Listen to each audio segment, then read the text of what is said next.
मुअज़्ज़िज़ दोस्तों, ये कहानी है एक साउथ अफ्रीकन एडवेंचरर और एक्सप्लोरर डेवी डु प्लेसिस की। डेवी को बचपन से ही सफर करने और नई नई जगहों को एक्सप्लोर करने का शौक था। अमेज़न जाने से एक साल पहले यानी कि साल 2011 में भी डेवी 9000 मील तक साइकिलिंग कर चुके थे।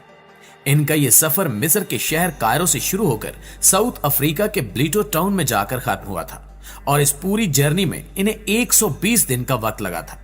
लिहाजा इस हिसाब से नई नई जगहों पर जाना इनके लिए एक आम बात थी और अपने इसी शौक को बरकरार रखते हुए साइकिलिंग के अपने सफर से लौटते ही डेवी ने अमेज़न जंगल की सैर का प्लान बनाया। इनका यह सफर अमेज़न नदी से शुरू होकर अटलांटिक ओशियन में ब्राजील पर खत्म होना था। इस सफर में इन्हें करीब 5 महीने का वक्त लगने वाला था और इस सफर पर देवी अकेले ही बिना किसी सपोर्ट के निकलने वाले थे। लेकिन अमेज़न नदी कितनी ज्यादा खतरनाक है वो इससे बखूबी वाकिफ थे, इसलिए सफर पर निकलने से पहले इन्होंने इस नदी में पाए जाने वाले जहरीले सांपों और मगरमच्छों और बोल्टन जैसे जानवरों से खुद को बचाए रखने की पूरी तैयारी कर ली थी। नाज़रीन ग्रामी, 1 जुलाई 2012 को देवी ने अमेज़न नदी के अपने सफर की शुरुआत की। हर रोज वो 10 से 12 घंटे तक अपनी छोटी बोट को लगातार चलाते रहते थे। रात होने पर या तो वो बोट में ही सो जाते या फिर जंगल में अपना कैंप लगाकर वहां रेस्ट करते और सुबह होते ही फिर से सफर पर निकल पड़ते। देवी को अपने सफर पर निकले अब करीब 2 महीने का वक्त हो चुका था और इस दौरान इनका सामना अमेज़न नदी और जंगल के कई तरह के खतरनाक जानवरों से भी हुआ। लेकिन बावजूद इसके अभी तक इनका ये सफर काफी शानदार चल रहा था। लेकिन सफर के 56वें दिन जब वो अपनी कश्ती को आगे बढ़ा रहे थे, तभी एक दूसरी बोट उनके आगे से तेजी से निकल कर गई, जिसमें 2 आदमी सवार थे। लेकिन कुछ ही दूर जाने के बाद ये बोट उनकी आंखों से ओझल हो गई। देवी अभी उस बोट के गायब होने के बारे में सोच ही रहे थे कि अचानक उनकी कमर से एक तेज रफ्तार और कोई नोकीली चीज आकर टकराई। इन्हें ऐसा लगा जैसे इनकी पीठ में तेज रफ्तार छुरा घोंप दिया गया हो, लेकिन ये कोई छुरा नहीं बल्कि एक तीर था जो सीधा उनकी रीढ़ की हड्डी में पेवस्त हो चुका था, जिसकी वजह से उनके जिस्म के ऊपरी हिस्से ने काम करना बंद कर दिया था और तीर लगने के साथ ही वो सीधा बोट से नदी के पानी में आ गिरे। इस दौरान देवी तैरने के लिए अपने हाथ पांव हिलाने की कोशिश तो कर रहे थे, लेकिन जिस्म का ऊपरी हिस्सा पैरालाइज हो जाने की वजह से वो अपने हाथों को हिला तक भी नहीं पा रहे थे। जिस्म के काम न कर पाने की वजह से वो सीधा नदी की सतह से जा टकराए। सतह से टकराने के साथ ही उनकी बॉडी में थोड़ी हलचल हुई और वो अपनी टांगों को झटका देकर पानी में नीचे से ऊपर आने लगे। ऊपर आते ही उन्होंने अपना सर पानी से बाहर निकालकर चारों तरफ देखा, लेकिन उन्हें वहां कोई भी नजर न आया सिवाय पानी में तैरती हुई अपनी छोटी सी बोट के, जो कि देवी के पानी में गिरने के साथ ही उलट चुकी थी। अपनी बोट को देखते ही देवी जैसे तैसे करके उसकी तरफ बढ़े, लेकिन अभी देवी ने अपनी बोट को छुआ भी नहीं था कि तभी एक और तीर आकर उनके चेहरे के बाएं हिस्से को छूते हुए निकल गया। उस तीर के लगते ही देवी एक बार फिर अपने होश हवास भूल गए, लेकिन फिर भी हिम्मत दिखाते हुए बड़ी मुश्किल के साथ अपने जिस्म को घसीटते हुए वो नदी के किनारे पर पहुंच गए। अभी देवी नदी के किनारे पर पहुंचे ही थे कि एक तीसरा तीर आकर उनके चेहरे के दाएं हिस्से पर लगा। उस तीर के लगते ही उनके चेहरे में एक सुराख हो गया और उनके जिस्म से काफी ज्यादा खून बहने लग गया और वो जमीन पर गिर गए। देवी को कुछ समझ ही नहीं आ रहा था कि आखिर ये तीर उन पर कहां से चल रहे हैं। देवी ये सोच ही रहे थे कि तभी उन्हें नदी में अपनी तरफ तेज रफ्तार के साथ आती हुई एक बोट दिखाई दी और उस बोट के किनारे पर आते ही उसमें से एक शख्स नीचे उतरा। ये वही शख्स और बोट थी जो अब से कुछ ही देर पहले देवी के सामने से होकर गुजरी थी और फिर कुछ ही देर में गायब हो गई थी।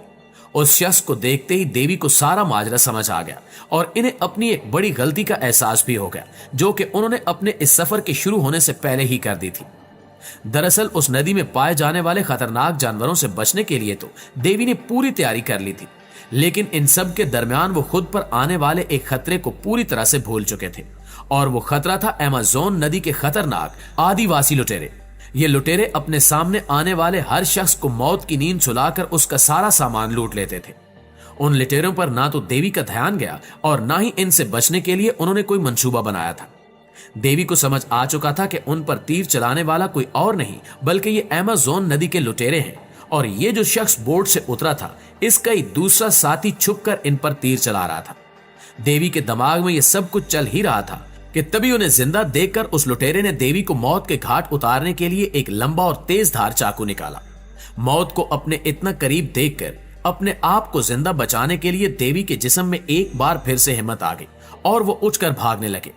देवी को भागता देखकर लुटेरे ने उन पर कई तीर चलाए, जिसमें से एक तीर उनकी टांग में लग गया। चौथा तीर लगने के बावजूद देवी लहूलुहान हो चुके थे और उनके जिस्म में न जाने कहां से हिम्मत और ताकत आती जा रही थी, और बुरी तरह घायल हो जाने के बावजूद भी वो लगातार भागते जा रहे थे और भागते भागते वो कई मील दूर निकल चुके थे। और अब वो एक ऐसी जगह पहुंच चुके थे जहां लुटेरों से तो उन्हें छुटकारा मिल गया था, लेकिन इनकी हालत अब काफी ज्यादा बिगड़ चुकी थी। इनके जिस्म से काफी ज्यादा खून बाहर निकल रहा था। देवी का दिमाग भी कहने लगा था कि शायद अब वो ज्यादा देर तक जिंदा नहीं बचेंगे, लेकिन उनका दिल था कि हार मानने को तैयार नहीं था। देवी जीना चाहते थे, लेकिन इस जंगल में इनकी मदद करने वाला कोई भी नहीं था।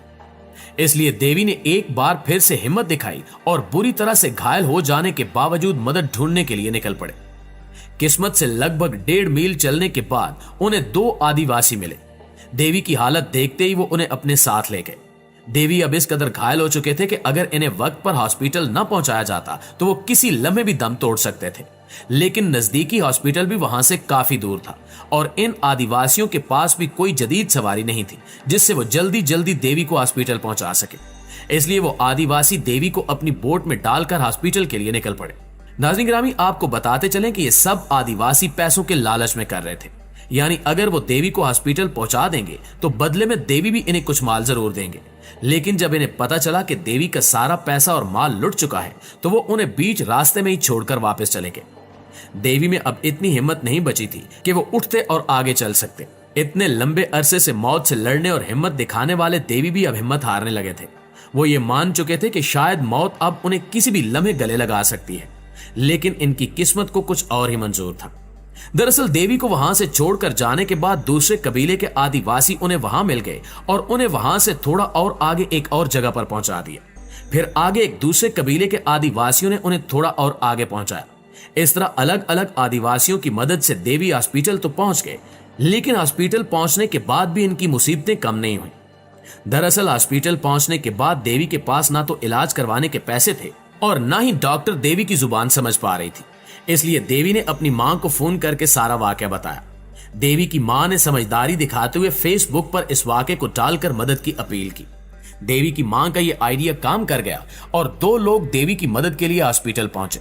हॉस्पिटल पहुंचते ही उन लोगों ने पैसे जमा करवाए, जिसके बाद डॉक्टर्स ने देवी की जांच शुरू की। देवी के जख्मों की जांच करने के बाद डॉक्टर्स ने कहा कि इनके पास कोई ऐसी फैसिलिटी नहीं है जिससे वो देवी का ऑपरेशन कर सके, जिसकी वजह से डॉक्टर्स ने देवी को पेरू के एक हॉस्पिटल में रेफर कर दिया। लेकिन अब सबसे बड़ी परेशानी ये थी कि शाम के करीब 6 बज चुके थे और रात के वक्त कोई भी जहाज उड़ान नहीं भरता था। लेकिन इसका भी एक तोड़ निकाल लिया गया और कमर्शियल एयरलाइन के जरिए देवी को अस्पताल पहुंचाने का फैसला किया गया। इनके साथ फ्लाइट में इनकी मदद के लिए वो 2 अजनबी लोग और एक डॉक्टर भी मौजूद था। लगभग 1 घंटे के बाद वो हॉस्पिटल पहुंचे और हॉस्पिटल पहुंचने के साथ ही डॉक्टर्स ने देवी का इलाज शुरू कर दिया। नाज़रीन गिरामी, देवी के जख्म इतने गहरे थे कि इसका अंदाजा आप इस बात से ही लगा सकते हैं कि इन्हें 12 दिनों तक आईसीयू में ही रहना पड़ा और करीब 1 महीना इन्हें हॉस्पिटल में गुजारना पड़ा। 1 महीने बाद जब डॉक्टर्स को लगा कि देवी अब खतरे से बाहर हैं, तो इन्हें हॉस्पिटल से डिस्चार्ज कर दिया गया। आज देवी एक राइटर, एक्टिविस्ट और मोटिवेशनल स्पीकर हैं, जो लोगों को अपनी कहानी सुनाकर इन्हें जिंदगी के हर मोड़ पर डटे रहने की तलकीन करते हैं। जी तो प्यारे दोस्तों, अगर आप भी देवी के इस वाक़े से मोटिवेट हुए हैं तो हमें कमेंट बॉक्स में जरूर बताइएगा। बाकी मिलते हैं अगली वीडियो में, तब तक के लिए अपना और अपने प्यारों का ढेर सारा ख्याल रखिएगा। अल्लाह निगहबान।